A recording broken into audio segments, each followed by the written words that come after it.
Hello everyone. Complex analysis के इस video में हम सिंगुलैरिटी पे बेस्ड क्वेश्चंस करने वाले हैं। मतलब हम एग्जांपल्स में क्वेश्चंस में सिंगुलैरिटी की टाइप कैसे चेक करेंगे, कैसे फाइंड आउट करेंगे, ये क्वेश्चंस करने वाले हैं। तो उसके लिए मैंने एक बार थोड़ा सा सोचा कि किस तरह से पर्टिकुलर टाइप की सिंगुलैरिटी को चेक किया जाता है, उसे रिवाइज कर लेते हैं। तो देखो, सबसे पहले रिमूवेबल सिंगुलैरिटी। तो हमने पढ़ा था कि रिमूवेबल सिंगुलैरिटी पहचानने का क्या तरीका है। सपोज हम फंक्शन एफ जेड की जेड इक्वल्स टू ए पर बात कर रहे हैं सारे क्वेश्चंस के लिए। तो ये Z equals to A singularity removable कब होगी? एक तो जब हम फंक्शन का लॉरेंट सीरीज एक्सपेंशन लिखें जेड माइनस ए के अराउंड और लॉरेंट सीरीज एक्सपेंशन के प्रिंसिपल पार्ट में कोई भी टर्म ना आए। There is no term in principal part of Laurent series expansion. ठीक है। दूसरा ये तरीका था limit Z tends to A ले हम ये एग्जिस्ट करे फाइनाइटली। ठीक है। तो इन दोनों तरीके से पता चल जाएगा कि सिंगुलैरिटी रिमूवेबल है। दूसरा टाइप है पोल। तो पोल के लिए क्या था? There are finite terms in principal part of Laurent series expansion. अगर लॉरेंट सीरीज एक्सपेंशन जिस पॉइंट जो पॉइंट सिंगुलैरिटी वाला पॉइंट है उसके अराउंड लॉरेंट सीरीज एक्सपेंशन लिखें और उसके प्रिंसिपल पार्ट में फाइनाइट टर्म्स होते हैं तो वो सिंगुलैरिटी पोल होती है। दूसरा तरीका जो थ्योरम से हमें मिला था, अगर limit Z tends to A F Z बराबर इनफाइनाइट आ जाए। ठीक है।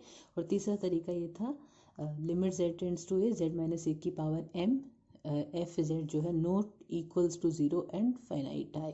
ठीक है। देखो, एग्जिस्ट फाइनाइटली तो रिमूवेबल में भी था, पर वहाँ पे जीरो भी हो सकता है, लेकिन यहाँ पे नॉट इक्वल्स टू जीरो होना चाहिए। तो ये पोल पहचानने का तरीका हो गया। अब है आइसोलेटेड एसेंशियल। तो आइसोलेटेड एसेंशियल के लिए एक तो ये था कि infinite terms in principal part of Laurent series expansion, principal part में infinite terms of Laurent series expansion के। और दूसरा ये था limit Z tends to A F Z does not exist, ये लिमिट एग्जिस्ट ना करे। अच्छा, एक और जो हमने देखा था वो था limit point of zeros is isolated essential singularity. Function के जीरोज निकाले हम और उनका लिमिट पॉइंट ले तो वो भी आइसोलेटेड एसेंशियल सिंगुलैरिटी होती है।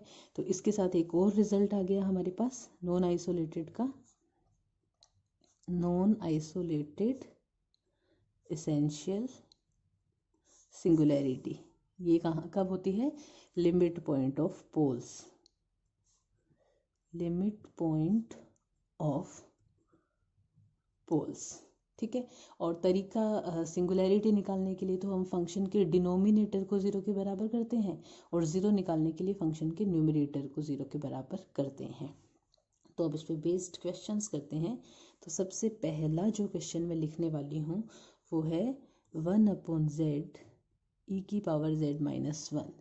हमें इसकी सिंगुलैरिटीज़ चेक करनी है, मतलब किस किस पॉइंट पे सिंगुलैरिटी बन रही है और किस टाइप की भी बन रही है। ठीक है। तो एफ जेड हमारा ये है, ये फंक्शन है। ठीक है।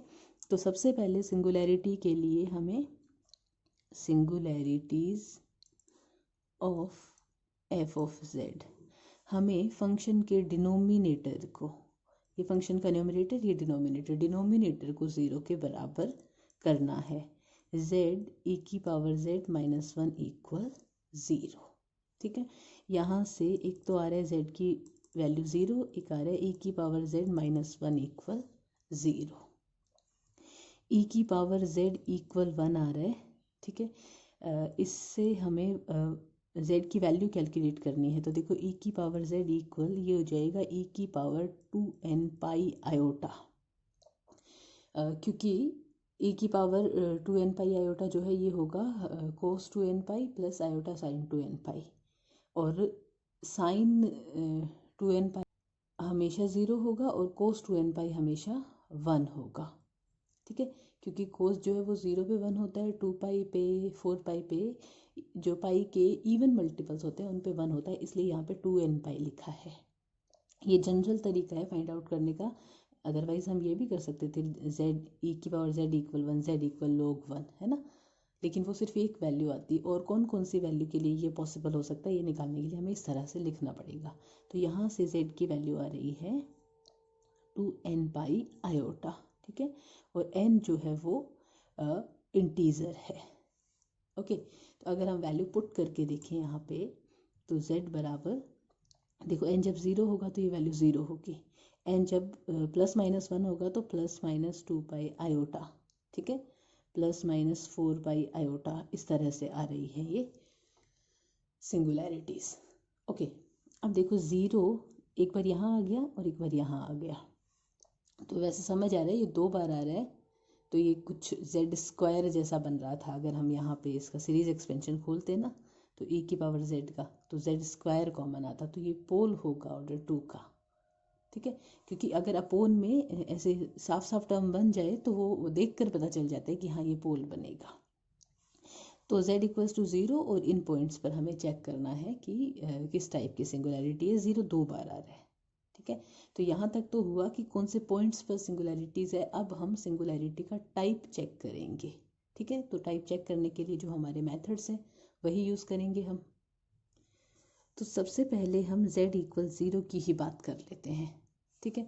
अब चेक करने के अलग अलग तरीके हैं, तो अलग अलग पॉसिबिलिटीज़ हो सकती है, और नंबर ऑफ़ क्वेश्चन ज़्यादा करोगे तो आपको ऑटोमेटिकली आइडिया होगा कि ये किस टाइप की सिंगुलैरिटी बनने वाली है, ठीक है। तो सबसे पहले जैसे लिमिट z → 0 हम f(z) करके देखते हैं। तो लिमिट, क्योंकि ये हमें ये बता देगा कि रिमूवेबल है या पोल है या असेंशियल है, ठीक है, क्योंकि इसमें अगर ये फाइनाइटली एग्जिस्ट कर गया तो रिमूवेबल, नॉन ज़ीरो इनफाइनाइट आ गया तो पोल, और एग्जिस्ट नहीं किया तो असेंशियल, ठीक है। तो लिमिट z → 0 1/z e⁻z-1। अब यहाँ पे साफ साफ हमें दिख रहा है z → 0 लेंगे, e⁻0 1 1 - 1 0, तो 1/0 इनफाइनाइट बनेगा। फिर भी अगर आपको कुछ डाउट लग रहा हो तो हम ऐसे कर देते हैं, z 1 + z + z² / 2 plus so on -1, e⁻z को खोल दिया, ये 1 और 1 आपस में कैंसिल हो गए, तो हम यहाँ पे z कॉमन ले लेते हैं। तो लिमिट z → 0, ये z हमने कॉमन ले लिया तो अंदर बचेगा 1 + z/2 z² / 3 सो ऑन। अब यहाँ पे लिमिट z → 0 लेंगे तो ये सारे 0, ये 1, और यहाँ पे 1/0 से आ रहा है इनफाइनाइट, ठीक है। तो इससे ये पता चल रहा है z = 0 is a pole of f(z). लेकिन हमें पोल का ऑर्डर भी तो पता करना होता है, यहाँ से पोल का ऑर्डर नहीं पता चल रहा। तो अब यहाँ पे इसके भी 2 तरीके हैं। एक तो ये हो सकता है कि हम इसको इन्वर्स में लेके जाएं, तो देखो इसको इन्वर्स में लेके जाओगे तो इसका इन्वर्स खोलने से सारी z की पॉजिटिव पावर्स आएगी, बस ये 1/z² जो है ये नेगेटिव पावर होगी, तो इसकी पावर 2 है, इसलिए ये पोल होगा ऑर्डर 2 का, ठीक है। और दूसरा तरीका क्या हो सकता है, हम जिस चीज़ का हमें डाउट हो कि कौन से ऑर्डर का पोल बनने वाला है, तो ये इतना तो क्वेश्चन को देख करके उसके हिसाब से डिसाइड करना पड़ेगा कि ये सीरीज एक्सपेंशन है, तो इसमें दिख रहा है ना हमें 1/z² वाली पावर टर्म आ रही है, z की नेगेटिव पावर में स्क्वायर आ रहा है मैक्सिमम, ठीक है। तो जैसे मैंने बोला 2 तरीके हो सकते हैं। अब ऑफ कोर्स आपको एग्जाम में इतने सारे तरीके थोड़ी चेक करने हैं, एक ही तरीके से क्वेश्चन सॉल्व करना है। तो एक तो ये हो सकता है, जो हमारा फंक्शन f(z) है ये 1/z², 1 प्लस देखो z/2 z²/3 so on inverse, ठीक है। तो 1/z², इसको खोलेंगे हम तो 1 - z/2 - z²/3 सो ऑन। बाद में इसकी स्क्वायर होगी तो z की पॉजिटिव पावर से आ रही है ना, जब हम मल्टीप्लाई करके लिखेंगे तो 1/z², 1/2z,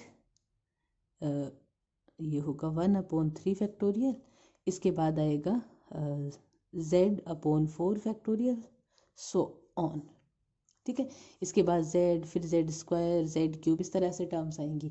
तो ये तो हो गई पॉजिटिव पावर्स। अब ये भी पॉजिटिव पावर और नेगेटिव पावर में अगर हम देखें तो यहाँ z की पावर 1 है, यहाँ z की पावर 2 है, ठीक है। तो प्रिंसिपल पार्ट में 2 टर्म है और मैक्सिमम जो डिग्री है वो 2 है, यानी कि z = 0 is a pole of order 2, order 2 का पोल है, ठीक है। या फिर ये तरीका हो सकता था, जैसे हमें क्वेश्चन जब वहाँ पे हमने डिनोमिनेटर को 0 के बराबर पुट करके z की वैल्यूज़ निकाली थी, वहाँ पे 0 दो बार आ रही थी वैल्यू, ठीक है। और जब हमें ये पता चल गया कि z बराबर 0 पे पोल है और वैल्यू दो बार आ रही थी, तो आइडिया हो जाता है कि वो जो है पोल ऑर्डर 2 का होगा। तो हम ऐसे भी कर सकते थे इसे, लिमिट z -0 की पावर 2 f ऑफ z, इसे सॉल्व कर लेते। सॉरी, मैंने लिमिट z टेंड्स टू 0 नहीं लिखा, तो limit z tends to 0 z square upon ये था z e की पावर z -1, एक तो हो गई पावर कैंसिल। अब देखो लिमिट लगाते हैं अगर हम, तो ये 0 यानी कि 0/0 फॉर्म बन रहा है। तो हम एल हॉस्पिटल रूल लगाएंगे, limit z tends to 0 1 upon e की पावर z, ठीक है। अब e की पावर z, e की पावर 0 1, यानी कि ये 1 आ गया, not equals to 0 and finite, ठीक है। इसका मतलब z equals to 0 is a pole of order 2, ठीक है। तो देखो मैं यहाँ तक हमने जो किया मैं उसे रिपीट करती हूँ। हमने सबसे पहले तो फंक्शन की सिंगुलैरिटीज़ निकाल ली, फंक्शन के डिनोमिनेटर को 0 के बराबर करके। तो वहाँ पे z बराबर 2n पाई आयोटा जो वैल्यू थी, उससे अगर हम n बराबर 0 रखते हैं तब तो z बराबर 0 वैल्यू दो बार आ गई। तो उस पर हमें ये डाउट था कि अगर वो पोल होगा तो ऑर्डर 2 का होगा, क्योंकि वो वैल्यू दो बार आ रही है, ठीक है। और दूसरी जो बच गई जिन्हें हमने अभी तक चेक नहीं किया, तो सबसे पहले तो हम टाइप चेक कर लेते हैं सिंगुलैरिटी का कि कैसे हो सकती है। तो कैसे हो सकती है उसके लिए हमने लिमिट लगा करके चेक किया, लिमिट z टेंड्स टू 0 लगाया, तो क्योंकि लिमिट से हमें तीनों टाइप्स पता चल जाती है। तो लिमिट z टेंड्स टू 0 पे इनफाइनाइट बन रहा था, तो हमें ये पता चल गया कि ये पोल है। अब पोल है तो हमें पोल का ऑर्डर भी बताना होगा। तो जैसे मैंने कहा वहाँ पे z की वैल्यू 0 दो बार आ रही थी, तो ये पोल ऑर्डर 2 का होगा। तो हम सीधे सीधे ये तरीका लगा सकते हैं, ठीक है। या फिर लोरेंट्ज सीरीज एक्सपेंशन वाला तरीका भी लगा सकते हैं, जो क्वेश्चन में इजीली एप्लीकेबल हो। इसमें तो दोनों इजीली लग गए, तो जो क्वेश्चन में इजीली एप्लीकेबल हो वो तरीका हम लगा लेंगे, ठीक है। अब बच गई हमारी जो दूसरी सिंगुलैरिटीज़ थी, z equal 2n pi iota, n equal +-1 +-2 +-3 so on, ये वाली बच गई, क्योंकि n बराबर 0 के लिए तो हमने चेक कर लिया। अब इसके लिए भी वही हमारा सीधा सीधा तरीका हम लगाएंगे, limit z tends to 2n pi iota f of z, ठीक है। तो limit z tends to 2n pi iota f of z था z e की पावर z -1। तो जैसे ही z की वैल्यू 2n पाई आयोटा रखेंगे, तो ये तो 2n पाई आयोटा होगा नॉन ज़ीरो वैल्यू, यहाँ e की पावर 2n पाई आयोटा करोगे तो ये 1 बन जाएगा, 1 - 1 यानी कि 0, समथिंग अपॉन 0 यानी कि इनफाइनाइट। इसका मतलब ये जो सिंगुलैरिटीज़ है ना, ये 2n पाई आयोटा, n क्या है, +-1 +-2 सो ऑन आर पोल्स, ये भी पोल्स हैं, ठीक है। अच्छा, ये सिंपल पोल होंगे क्योंकि ये वैल्यूज़ एक एक बार आ रही है, ठीक है। तो वैसे चाहें तो हम यहाँ पे सीधा भी लिख सकते हैं कि ये सिंपल पोल है, क्योंकि पोल है और एक एक बार वैल्यू आ रही है, तो ये क्लियर है सिंपल पोल है। उसमें भी लिख सकते थे वो डबल पोल है, क्योंकि वो वैल्यू दो बार आ रही थी, ठीक है। और दूसरा अगर हमें चेक ही करना है तो चेक करने का तरीका सिंपल पोल यानी कि ऑर्डर 1 का पोल, तो हम क्या करेंगे, limit z tends to 2n pi iota z -2n pi iota f of z, ठीक है। तो limit z tends to 2n pi iota z -2n pi iota upon z e की पावर z -1। अब देखो ये 0 तो ये 0/0 फॉर्म बन रही है z tends to 2n pi iota put करने पर। तो एल हॉस्पिटल रूल लगाएंगे, limit z tends to 2n pi iota, तो इधर आ जाएगा 1, एल हॉस्पिटल रूल लगाएंगे यहाँ पर, तो हमें इसमें u इंटू वी रूल लगाना पड़ेगा।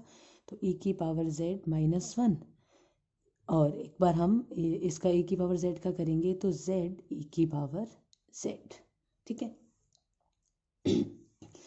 तो देखो कैसा आ रहा है ये, e की पावर 2n पाई आयोटा, ये हो जाएगा 1, तो 1 - 1 0, और इधर e की पावर 2n पाई आयोटा 1 हो रहा है, साथ में ये z है, तो ये आ रहा है हमारे पास 1 अपॉन 2n पाई आयोटा, यानी कि not equals to 0 and finite. इसका मतलब z equals to 2n pi iota जो है वो ऑर्डर 1 के पोल्स है, ऑर्डर 1 के पोल्स यानी कि सिंपल पोल्स है। तो z equals to 2n pi iota are simple poles. Order 1 के पोल को सिंपल पोल भी लिख देते हैं, ऑर्डर 2 के पोल को डबल पोल लिख देते हैं। तो नेक्स्ट क्वेश्चन है, इस फंक्शन के लिए हमें z इक्वल्स टू 1 पर सिंगुलैरिटी का टाइप बताना है क्या है। तो जैसे सिंगुलैरिटी निकालने के लिए हम क्या करते हैं, फंक्शन के डिनोमिनेटर को 0 के बराबर करते हैं, लेकिन यहाँ तो इसका डिनोमिनेटर 1 है और 1 तो 0 नहीं होता, ठीक है। तो यहाँ पे सिंगुलैरिटी निकालनी है हमें z इक्वल्स टू 1 पर किस टाइप की होगी, तो उसके लिए तरीका वही है, यहाँ पे ज़ीरोज़ निकालने पड़ेंगे क्योंकि डिनोमिनेटर तो 0 के बराबर हो ही नहीं रहा। तो हम फंक्शन के 0 निकालेंगे, तो 0 निकालने के बाद सिंगुलैरिटी का एक ही तरीका बनता है और वो होता है लिमिट पॉइंट ऑफ ज़ीरोज़, ठीक है। तो हम करते हैं इसे zeros of F Z, function के ज़ीरोज़। तो उसके लिए हमें क्या करना होता है, एफ जेड को 0 के बराबर पुट करना होता है, यानी कि साइन 1/1 माइनस जेड बराबर 0 हो जाएगा, ठीक है। तो साइन कब 0 होता है, एन पाई पे, N 0 plus minus 1 plus minus 2 so on, ठीक है। तो यहाँ से 1 माइनस जेड जो है ये आएगा 1/n पाई, तो z बराबर आ जाएगा 1 minus 1/n pi, n 0 plus minus 1 plus minus 2 so on. तो ये तो आ रहे हैं ज़ीरोज़ फंक्शन की, हमें सिंगुलैरिटी निकालनी थी। तो limit point of zeros, point of zeros यानी कि limit n tends to infinity 1 minus 1/n pi, क्योंकि ये ज़ीरोज़ है, ठीक है। इसके लिमिट पॉइंट लेंगे यानी कि n टेंड्स टू इन्फिनिटी लगाएंगे तो ये 1/∞ 0 यानी कि 1 आएगा। तो लिमिट पॉइंट ऑफ ज़ीरोज़ क्या आ रहा है, 1 आ रहा है। इसका मतलब z equals to 1 is isolated essential singularity, क्योंकि limit point of zeros is an isolated essential singularity होता है। नेक्स्ट क्वेश्चन हम करते हैं, इसमें फंक्शन है हमारा tan 1/z। इसकी हमें z बराबर 0 पे सिंगुलैरिटी चेक करनी है कैसी है। तो ये हो गया हमारा f of z tan 1/z। देखो f ऑफ z जो है tan यानी कि साइन 1/z अपॉन कोस 1/z, ये हमारा फंक्शन है। तो इसमें फंक्शन के ज़ीरोज़ भी हैं और सिंगुलैरिटीज़ भी है, तो हम दोनों तरीके से चेक करेंगे कि ज़ीरोज़ का लिमिट पॉइंट भी तो सिंगुलैरिटी बनता है ना। तो इसलिए क्योंकि पहला जो फर्स्ट एग्जांपल हमने किया उसमें 1 अपॉन कुछ था, तो वहाँ पे ज़ीरोज़ नहीं थे फंक्शन के। इस एग्जांपल में पोल सिंगुलैरिटीज़ नहीं थी फंक्शन की, ठीक है। यहाँ पे दोनों है तो हम दोनों तरीके से चेक करेंगे। तो देखो यहाँ पे इस फंक्शन के ज़ीरोज़ क्या हैं, ज़ीरोज़ ऑफ एफ जेड ये आएंगे साइन 1/z बराबर 0, ठीक है। क्योंकि 0 के लिए न्यूमरेटर को 0 के बराबर करते हैं और सिंगुलैरिटी के लिए डिनोमिनेटर को 0 के बराबर करते हैं। तो यहाँ से 1/z की वैल्यू आ गई n पाई, तो z आ गया 1/n pi and of course n 0 plus minus 1 plus minus 2 so on. तो limit point of zeros, limit point of zeros, limit point of zeros हो जाएगा limit n tends to infinity 1/n pi, ये आएगा 0, ठीक है। तो यहाँ से z इक्वल्स टू 0 जो है वो लिमिट पॉइंट बन रहा है ज़ीरोज़ का, तो z equals to 0 is isolated essential singularity, ठीक है। यहाँ तक हमारे पास z equals to 0 isolated essential singularity आ रहा है, और यहाँ पे क्वेश्चन को अगर छोड़ दिया तो ये गलत हो जाएगा। z इक्वल्स टू 0 पर ही तो पूछा था हमसे और z इक्वल्स टू 0 पे आइसोलेटेड मिल गया, लेकिन जैसे मैं बोल रही हूँ यहाँ पर छोड़ दिया तो ये गलत हो जाएगा, क्योंकि हमें अभी सिंगुलैरिटीज़ निकाल कर भी चेक करना है। तो singularities of f of z, singularities of f of z, singularity के लिए डिनोमिनेटर को यानी कि कोस 1/z को 0 के बराबर रखो। कोस जो है वो कब 0 होता है, कोस हमारा π/2 पे 3π/2 पे इस तरीके से 0 होता है ना, तो यानी कि 2n+1/2 पाई, यहाँ पे 0 होता है, n बराबर 0 रखेंगे तो π/2 बन जाएगा। ये सारी वैल्यूज़ आ रही है यहाँ पे, n वही हमारा 0 +-1 +-2 सो ऑन। ठीक है, तो यहाँ से z बराबर क्या आएगा, 2/2n+1 पाई। ठीक है, क्योंकि हमें सिर्फ z बराबर 0 पे सिंगुलैरिटी चेक करनी है, तो हमारा इंटरेस्ट सिर्फ उसी पॉइंट में है जब ये 0 बने z, क्योंकि क्वेश्चन में हमें दे रखा था सिर्फ z बराबर 0 पर चेक करो। अगर ऐसे नहीं दे रखा होता तो हम इन सब पे चेक करते कि ये किस टाइप की सिंगुलैरिटी बन रही है। ठीक है, अभी फ़िलहाल हमारा इंटरेस्ट सिर्फ z बराबर 0 में है, तो ये 0 कब बनेगा, जब n इन्फिनिटी होगा, और n इन्फिनिटी के लिए हमें क्या करना होता है, लिमिट पॉइंट ऑफ पोल्स। ठीक है, अच्छा दूसरी चीज़, ये पोल्स बनेंगे, ये जो पॉइंट्स हैं ना ये पोल्स बन रहे हैं। ज़्यादातर ऐसी सिचुएशन में पोल्स बनते हैं, इन्हें चेक करने की ज़रूरत नहीं होती, लेकिन फिर भी अगर तसल्ली के लिए चेक करना चाहते हो तो इसे अपने फंक्शन में पुट करो, लिमिट। पोल का तरीका वही तो होता है, पोल क्या, इनफैक्ट हर टाइप की सिंगुलैरिटी पता चल जाती है। तो अगर मैं इसे पुट करती हूँ, limit z tends to 2/2n+1 pi, 10 function क्या था हमारा, 1/z। ठीक है, जब यहाँ पे ये पुट करोगे तो 1/z है तो ये वैल्यू उल्टी हो जाएगी, तो 10 बनेगा π/2 का मल्टीपल, π/2, 3π/2, और इन सब पे 10 हमें पता है इनफाइनाइट होता है, तो ये वैल्यू इनफाइनाइट आ रही है। इट मीन्स ये सारे कैसे हैं, सिंपल पोल्स हैं। सिंपल इसलिए क्योंकि वैल्यूज़ एक एक बार आ रही है, अब हर बार ये सब चेक करने की ज़रूरत नहीं है। ठीक है, तो क्योंकि ये सारे सिंपल पोल्स हैं, ये पोल्स हैं, तो पोल्स का लिमिट पॉइंट भी सिंगुलैरिटी होता है। ठीक है, तो मैं लिखती हूँ वो,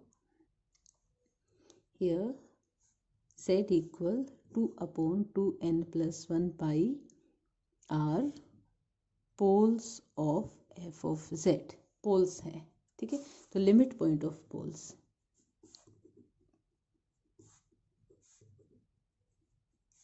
इक्वल हो जाएगा limit n tends to infinity 2/2n+1 pi, ये आएगा 0। तो z इक्वल्स टू 0 क्या है, is limit point of poles. और लिमिट पॉइंट ऑफ पोल्स जो होता है, पोल्स का लिमिट पॉइंट, तो वो होता है non isolated essential singularity, is non isolated essential singularity. अब देखो यहाँ पे दो बातें आ रही है, पहले पार्ट में हमारे पास आया था z equals to 0 is isolated essential singularity, अब आ रहा है z equals to 0 is non isolated essential singularity. मतलब z equals to 0 essential singularity तो है, अब एक तरीके से तो वो हमें दिखा रहा है कि लिमिट पॉइंट है जीरोज़ का तो आइसोलेटेड है, और एक तरीके से दिखा रहा है लिमिट पॉइंट है पोल्स का तो नॉन आइसोलेटेड है। तो जब ये दोनों सिचुएशन आ जाती है तो आंसर नॉन आइसोलेटेड वाली होगी, क्योंकि जो चीज़ नॉन आइसोलेटेड है वो आइसोलेटेड नहीं हो सकती। नॉन आइसोलेटेड और आइसोलेटेड का क्या मतलब होता है, आइसोलेटेड मतलब नेबरहुड के अंदर, ये जैसे z बराबर 0 है तो इसके नेबरहुड में कोई और सिंगुलैरिटी ना हो, पर यहाँ हमें साफ साफ दिख रहा है ना इन पॉइंट से, ये जो सिंगुलैरिटीज़ हैं ये z के नेबरहुड में, 0 के नेबरहुड में है, यानी कि 0 के नेबरहुड में तो सिंगुलैरिटीज़ हैं, यानी कि ये हमारी z इक्वल्स टू 0 जो है वो आइसोलेटेड तो नहीं है। तो आंसर क्या होगा, z equals to 0 is non isolated essential singularity. और इसीलिए मैंने कहा था कि वहाँ पर अगर क्वेश्चन को छोड़ दिया तो वो रॉन्ग हो जाएगा, क्योंकि z equals to 0 is non isolated essential singularity. तो क्वेश्चन में हमें पूरा अच्छे से चेक करना है सिंगुलैरिटी का टाइप, कौन सा बन रहा है कौन सा नहीं बन रहा। तो अभी इस वीडियो में इतने ही क्वेश्चंस करते हैं, अगले वीडियो में हम कुछ और क्वेश्चंस करेंगे। यहाँ तक आपको सिंगुलैरिटी का टाइप समझने में कोई भी डाउट हो तो आप मुझसे पूछ सकते हैं। Thank you.